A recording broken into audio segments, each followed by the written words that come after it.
कुछ स्वादिष्ट है बनाना तो playrecipes.com पे जरूर है आना। बहुत समय पहले की बात है। राजपुर गांव में नितिन नाम का एक किसान रहता था। वो हर रोज सुबह उठकर हल और बैलों के साथ खेत में जाता था। खेत को अच्छी तरह से जोतता और उसमें बीज बोता। खेतों में नितिन बहुत मेहनत करता था। उसकी मेहनत के कारण उसके खेत भी सोना उगलते थे। भरपूर फसल होने के कारण नितिन उसे बेचकर आराम से रहता था। नितिन का स्वभाव बहुत ही अच्छा था। वो अपने बैलों की भी बहुत सेवा करता था। बैलों को हर रोज हरी हरी घास खिलाता था, उन्हें हर रोज नहलाता और उनकी मालिश भी करता था। इससे नितिन के बैल खूब तंदुरुस्त हो गए थे। नितिन ने उनके गले में सुंदर सी घंटियां बांध दी थी। जब वे बैल चलते थे तो घंटियों की आवाज सुनकर नितिन को बहुत अच्छा लगता था। नितिन उसी तरह हल का भी बहुत ध्यान रखता था। रोज हल के ऊपर की धूल साफ करके उसे चमकाता था। तीज त्योहारों पर नितिन उनकी पूजा करता था। धीरे धीरे बैल को और हल को अपने ऊपर घमंड होने लगा। बैलों को लगता है कि नितिन के घर की खुशहाली उनकी वजह से है और वे खेत जोतने ना जाए तो वहां एक दाना भी पैदा नहीं हो सकता। उधर हल को लगता है कि खेतों की असली जुताई तो वो करते हैं, बैल तो खाली खेत में टहलते रहते हैं। एक दिन दोनों में बहस हो गई। बैलों ने कहा, खेत हम जोतते हैं, उसमें सारी मेहनत हमारी होती है, इसीलिए नितिन हमें अपने हाथों से खिलाता है। तभी हल ने अकड़ते हुए कहा, जी नहीं, धरती का सीना फाड़ कर ताजी मिट्टी बाहर हम निकालते हैं, इसीलिए असली जुताई हमारी हुई, तभी तो किसान हमारी पूजा करता है।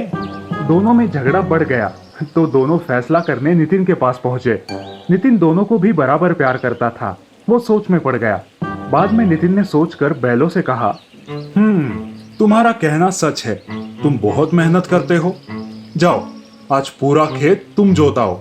ये सुनकर बैल खुशी से उछलते कूदते खेत पहुंच गए। वे पूरा दिन खेत में चलते रहे। शाम को नितिन ने आकर जब देखा तो खेत जरा सा भी जूता नहीं था। नितिन ने कुछ भी नहीं कहा और बैलों को लेकर चुपचाप घर लौट आया। अगले दिन नितिन हल को कंधे पर लाद कर खेत में पहुंचा। वहां उसने हल के नुकीले फल को जमीन के भीतर घुसा दिया और फिर नितिन बोला, तुम भी मेरे लिए बहुत मेहनत करते हो, आज ये पूरा खेत तुम जोत के आओ। हल को वही छोड़कर नितिन घर लौट आया। बैल खेतों में धीरे धीरे चलते थे, इसलिए ज्यादा जुताई नहीं हो पाती थी। आज हल को अपनी काबिलियत साबित करने का मौका मिला था। उसने सोचा, शाम होने से पहले ही ये पूरा खेत जोत डालता हूँ। नितिन के जाने के बाद हल ने खेत को जी भर के देखा और फिर उसे जोतने के लिए आगे बढ़ा।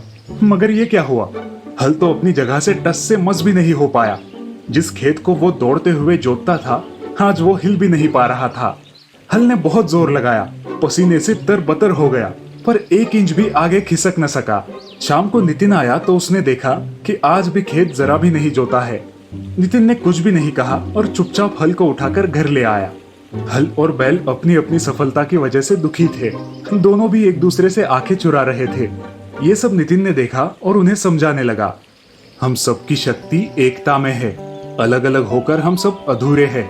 इसीलिए आपस में लड़ने की बजाय अगर हम मिलजुल कर काम करें तो कोई भी काम असंभव नहीं है। ये बात हल और बैल के समझ में आ गई। दोनों में फिर से एक बार दोस्ती हो गई और अगले दिन बैल घंटियां बजाते हुए खेत की ओर चले तो नितिन ने अपने कंधे पर हल को लाद दिया। उस दिन सभी ने मिलकर खेतों की खूब जुताई की। थोड़े ही दिनों में खेतों में हरी भरी फसल लहलहाने लगी। तभी से किसान, बैल और हल, इन तीनों की जोड़ी आज तक कायम है। तो दोस्तों, इस कहानी से हमें ये सीख मिलती है कि कोई भी व्यक्ति अपनी अपनी कला में माहिर होता है। कभी भी किसी की तुलना किसी और से नहीं करनी चाहिए।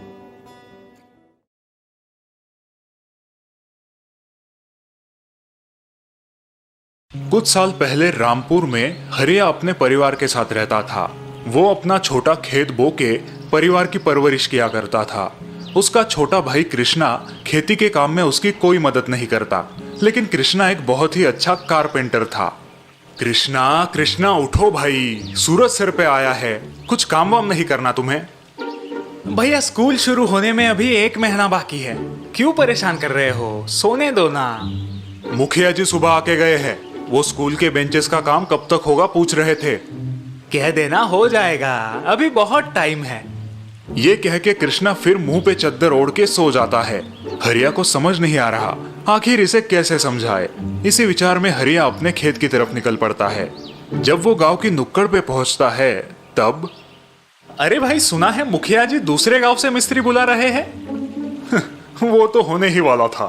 कृष्णा के भरोसे बैठेंगे तो हो गया सत्यानाश। हाँ और नहीं तो क्या। हरिया भैया की विश्वसनीयता की वजह से मुखिया जी ने ये इतना अच्छा काम उस आलसी कृष्णा को दिया है। गांव वालों की बातें सुनकर हरिया परेशान हो जाता है, क्योंकि कृष्णा की गैर जिम्मेदारी की वजह से अच्छा खासा पैसे देने वाला काम खोने के लक्षण नजर आते हैं। क्या करूं इस लड़के का समझ नहीं आता। भगवान ने हुनर तो दिया है, लेकिन इसका यह आलसीपन। हरिया थका हारा रात को घर लौटता है। उसकी बीवी उसे खाना परोसती है। बीवी से पता चलता है कि कृष्णा दोपहर 3 बजे उठा और बिना नहाए धोए दोस्तों से मिलने बाहर चला गया है। अच्छा, यानी आज भी स्कूल नहीं गया। इतना काम पड़ा है, लेकिन इस लड़के के दिमाग में भूसा भरा है। और आज जाते समय रात के भोजन में केरी का अचार बनाने के लिए बोल के गए हैं। बीवी की बातें सुनते ही हरिया के दिमाग में एक कल्पना आती है। वो बीवी से नींबू मांग के लेता है और बाहर आंगन में जाके बैठ जाता है। भाभी, जल्दी खाना परसो, बहुत भूख लगी है। और हाँ, कैरी का अचार भी देना। केरी का अचार बाहर आंगन में आपके भैया बना रहे हैं। कृष्णा बाहर आता है और हरिया को नींबू के बीज के साथ बैठा देख चकित होता है। भैया, ये नींबू के बीज के साथ क्यों बैठे हो? तुम्हारे लिए कैरी का अचार बना रहा हूँ। भैया, आप ठीक तो है? नींबू के बीज से आप कैरी उगाओगे? हाँ, क्यों नहीं उगेगी। भैया, आप ही ने सिखाया है ना, जो बोओगे वही पाओगे। फिर तभी मुखिया जी का आदमी वहां आता है और कृष्णा को बताता है कि मुखिया जी ने स्कूल के काम के लिए नए कारपेंटर को बुलाया है। अब उसे स्कूल आने की जरूरत नहीं। अरे मुखिया जी, ऐसे कैसे कर सकते हैं? मेरे जैसा एक्सपर्ट कारपेंटर उन्हें आजू बाजू के 10 गांवों में नहीं मिलेगा। वो आप उनसे जाके बोलिए, चलता हूँ। अच्छा खासा काम हाथ से जाने की वजह से कृष्णा बहुत दुखी होता है। कृष्णा, अब दुखी होने से कोई फायदा नहीं है। जो जैसा बोता है वैसा ही फल पाता है। तुमने अपने आलसी स्वभाव के कारण इतना अच्छा पैसे कमाने का मौका खो दिया है। भैया, मुझे माफ कर दीजिए, आगे से ऐसा कभी नहीं होगा। ठीक है कृष्णा, देर से आए दुरुस्त आए, आगे से ख्याल रखना। तो इस प्रकार देर से ही सही कृष्णा की आंखें खुल जाती है और वो आगे से खूब मेहनत करने का वादा हरिया को देता है।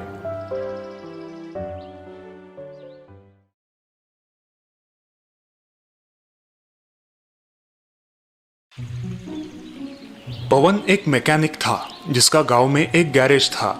गांव के सभी लोग पवन के पास ही गाड़ियां बनाने आते थे। पवन पढ़ा लिखा नहीं था। बेटा मनीष, स्कूल जाओ, स्कूल का समय हो गया है। पवन अक्सर अपने बेटे मनीष को स्कूल जाने और पढ़ने लिखने के लिए कहा करता था, लेकिन मनीष पढ़ाई लिखाई में कमजोर था। मनीष, बोलो 4 पंचे कितना? वो मास्टर जी 16। वाह, 4 पंचे 16, बहुत अच्छे। अब हाथ आगे करो। मास्टर जी मनीष को छड़ी से मारा करते थे। अक्सर मनीष सालाना परीक्षा में फेल हो जाता था और फिर पवन उसे बैठकर समझाता था। बेटा देखो, मैं तो पढ़ नहीं पाया क्योंकि मेरे घर की हालत खराब थी, लेकिन मैं चाहता हूँ कि तुम पढ़ो लिखो, बहुत बड़े आदमी बनो और अपनी खुद की आलीशान गाड़ी में घूमो। पापा, मैं बहुत मेहनत करता हूँ, लेकिन मुझसे नहीं हो पाता। बेटा, और मेहनत करो। साल बीते और मनीष उसी तरह परीक्षा में फेल होता गया।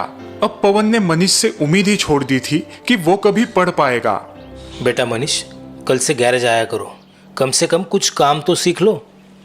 और अगले दिन से पवन अपने बेटे मनीष को गाड़ियां बनाना सिखाने लगा। मनीष को भी गाड़ियां बनाने का काम बहुत पसंद था।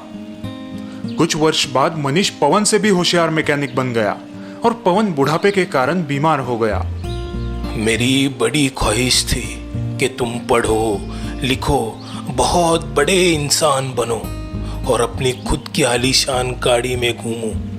अब मैं पढ़ नहीं पाया तो क्या करे, लेकिन गाड़ी में जरूर घुमाऊंगा आपको, और वो भी खुद की गाड़ी में। उस दिन मनीष ने ठान लिया कि वो अपने पापा की इच्छा पूरी करेगा और खुद ही अपने लिए एक कार बनाएगा। उसने पूरी लगन के साथ अपना काम शुरू किया। लगभग 2 साल बाद मनीष की मेहनत रंग लाई और उसने खुद के लिए एक शानदार कार बनाई। देखो पापा, मैंने कहा था ना कि मैं आपको अपनी खुद की बनाई हुई कार में घुमाऊंगा। मुझे तुम पर बहुत गर्व है बेटा। चलो, तुम्हारी इस नई कार का उद्घाटन हम देवी माँ के दर्शन से करते हैं। दोनों बाप बेटे अपने लंबे सफर पर निकल पड़े। कई किलोमीटर चलने के बाद पवन के मन में एक ख्याल आया। अरे बेटा मनीष, कार में पर्याप्त डीजल तो है ना? हम काफी दूर आ चुके हैं, डीजल खत्म ना हो जाए। अरे पापा, उसकी कोई जरूरत नहीं। ऐसे कैसे? भला बिना तेल के कोई कार कैसे चलेगी? हाँ पापा, चल सकती है, ये बिल्कुल मुमकिन है। बेटा, मेरे इतने साल का तजुर्बा कहता है कि बिना तेल के कोई कार कभी नहीं चलेगी। पापा, आपको मेरी बात पे यकीन नहीं हो रहा ना? रुकिए, आपको अभी यकीन दिलाता हूँ। ऐसा कहकर मनीष ने तुरंत कार रोक दी। वे दोनों कार से बाहर आए।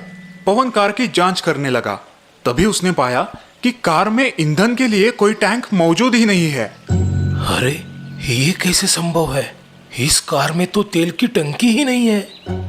क्यों पापा, कहा था ना मैंने, इस कार में तेल की कोई जरूरत नहीं। ये कार सौर ऊर्जा से चलती है। ये बात सुनकर पवन हैरान रह जाता है। उसकी आंखों में खुशी के आंसू आते हैं। मनीष का पूरा बचपन उसकी आंखों के सामने आ जाता है। मुझे माफ कर दो बेटा, मैं गलत था। तुमने एक ऐसा आविष्कार किया है जो आज तक कोई पढ़ा लिखा नहीं कर सका। मुझे तुम पर नाज है। सच में तुम्हारी ये कार कोई मामूली कार नहीं है, ये एक जादुई कार है।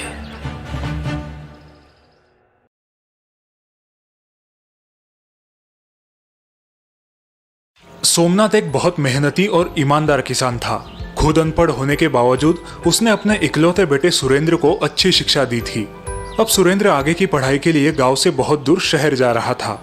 पिताजी, अब मैं कम से कम 1 साल गांव नहीं आ पाऊंगा। आप अपना ख्याल रखना। तुम मेरी चिंता मत करो बेटा, बस मन लगा के पढ़ाई करना। अब मेरी सारी आशाएं तुम ही पर है। हाँ पिताजी, मैं आपको निराश नहीं करूंगा। दूसरे दिन सुबह होते ही सुरेंद्र शहर चला जाता है और सोमनाथ अपने खेतों में काम शुरू करता है। कुछ देर बाद गांव के साहूकार का चेला शंकर वहां आ टपकता है। और सोमनाथ भैया कैसे है? भगवान की कृपा है। बस मेरा सुरेंद्र अफसर बन जाए तो मैं आराम ही आराम करूंगा। वो तो आप अभी कर सकते हो। गांव के हीरामल साहूकार कब से आपकी जमीन खरीदना चाहते हैं, वो भी दुगने दाम में। नहीं शंकर, एक किसान के लिए उसकी जमीन माँ के समान होती है और माँ का भी कोई सौदा करता है भला। अब आपकी मर्जी, लेकिन इस साल बहुत भयंकर सूखा आने का अंदेशा है और अब तो सुरेंद्र भी नहीं है आपकी सहायता के लिए। देखते हैं। शंकर सोमनाथ को जमीन बेचने के लिए राजी नहीं कर पाता और वहां से निकल पड़ता है। ये बूढ़ा बहुत जिद्दी है, अब साहूकार मुझ पर नाराज होंगे। ऐसे ही महीनों बीत जाते हैं। सुरेंद्र और सोमनाथ एक दूसरे को चिट्ठियां लिखकर अपनी खुशहाली बताया करते थे। सोमनाथ, तुम्हारी चिट्ठी है भाई, सुरेंद्र ने भेजी। डाकिया जी, जरा ये चिट्ठी पढ़ के तो सुनाइए। डाकिया सोमनाथ को सुरेंद्र की चिट्ठी पढ़ के सुनाते हैं। चलो अच्छा है, सुरेंद्र की पढ़ाई ठीक चल रही है। हाँ, होनहार है तुम्हारा बेटा, जल्द ही तुम्हारे अच्छे दिन आएंगे सोमनाथ। हाँ, इसी उम्मीद में दिन काट रहा हूँ। बस हमेशा की तरह मेरी तरफ से 2 शब्द खुशहाली के उसे लिख दीजिए। हाँ क्यों नहीं, अभी लिख देता हूँ। जुलाई खत्म होके अगस्त शुरू हुआ था, लेकिन बारिश का कोई नामो निशान नहीं था। सारे गांव वाले चिंतित थे। अब एक ताजा खबर। सरकारी मौसम विभाग के अनुसार देश के हर राज्य में औसत 10% ही बारिश होने का अनुमान है। नागरिकों से निवेदन है कि उपलब्ध पानी का इस्तेमाल समझदारी से करें। लगता है इस साल फसल नहीं हो पाएगी। फिर से साहूकार से कर्जा उठाना पड़ेगा। हाँ भाई, जमीन भी गिरवी है, उसे तो अच्छा मौका ही मिल जाएगा गरीबों को लूटने का। और गांव के अधिकतम कुएं भी साहूकार के पास ही है गिरवी। सोमनाथ भी अपने घर में चिंतित बैठा है। लगता है शंकर की बात सच होने वाली है। आषाढ़ खत्म होके श्रावण शुरू हुआ है, लेकिन आसमान से एक पानी की बूंद नहीं टपकी। कुएं की गहराई बढ़ा दूं तो शायद पानी मिले। ये सोच के सोमनाथ सीढ़ी लेके अपने घर के माले पे चढ़ता है और वहां से कुदाल और फावड़ी निकालता है, लेकिन इसी दौरान वो पैर फिसल के गिर जाता है। सोमनाथ के हाथों में और घुटनों में गंभीर चोटें आती है। हे भगवान, ये क्या हो गया? अब मैं कुआं कैसे खोदूं? अनाज कैसे बोऊं? घर पे आराम कर रहा सोमनाथ डाकिये की मदद से अपने बेटे सुरेंद्र को चिट्ठी लिखता है और यहाँ का सारा हाल बयां कर देता है। चलो भाई सोमनाथ, मैं निकलता हूँ, तुम अपना ख्याल रखना। डाकिया के जाने के बाद शंकर सोमनाथ के घर आता है। कैसी है तबीयत अब सोमनाथ भैया? भगवान की कृपा है, हड्डी नहीं टूटी, लेकिन दर्द से बेहाल हूँ। लेकिन अब तुम क्या करोगे? तुम्हारा बेटा तो यहाँ आने से रहा।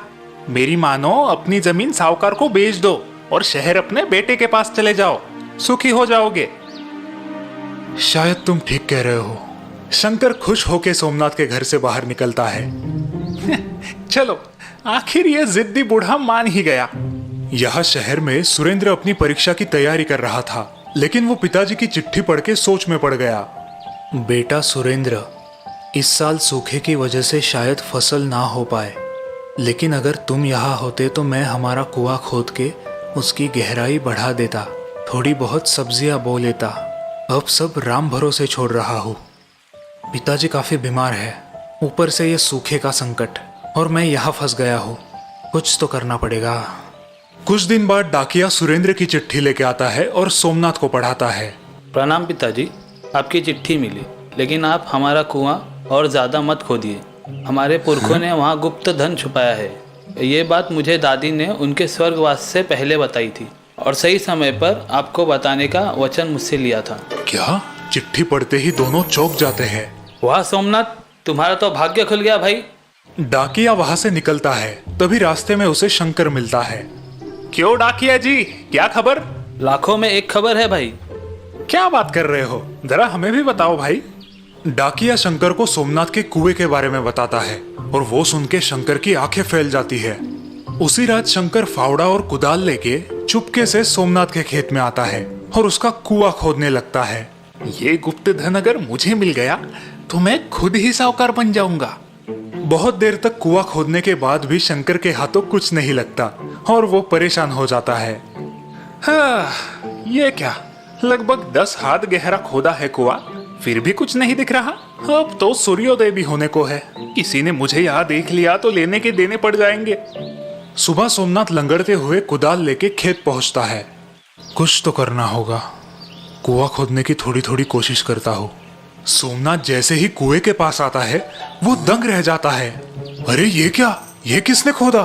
खोदा हुआ कुआं पानी से भरा देख सोमनाथ खुश हो गया, लेकिन तभी उसे सुरेंद्र की बताई बात याद आई। ये क्या हो गया? सुरेंद्र ने तो मुझे कुआं खोदने से मना किया था। उसी दिन सोमनाथ डाकिये के द्वारा सुरेंद्र को चिट्ठी लिख के यहाँ की हकीकत बयां करता है और अब आगे क्या करना है पूछ लेता है। बेटा, यहाँ चमत्कार हो गया है। तुमने मुझे कुआं खोदने से मना किया था, लेकिन एक रात किसी ने हमारा कुआं काफी गहराई तक खोद दिया और अब कुआं पानी से भर गया है। अब मैं क्या करूं? हाँ, मुझे पता था पिताजी। गांव में एक कान की खबर दूसरे कान तक पहुंचने में देर नहीं लगती। सुरेंद्र तुरंत सोमनाथ को जवाब लिखता है। पिताजी, अब आप मनचाही सब्जियां बोइए। इतनी दूर से मैं आपके लिए बस इतना ही कर सकता था। सुना तुमने तुम्हारे बेटे ने क्या लिखा है? मनचाही सब्जियां बो। वाह भाई वाह, उधर शहर में बैठ के यहाँ बाप के लिए कुआं खुदवाया, वो भी मुफ्त। बेटा हो तो ऐसा।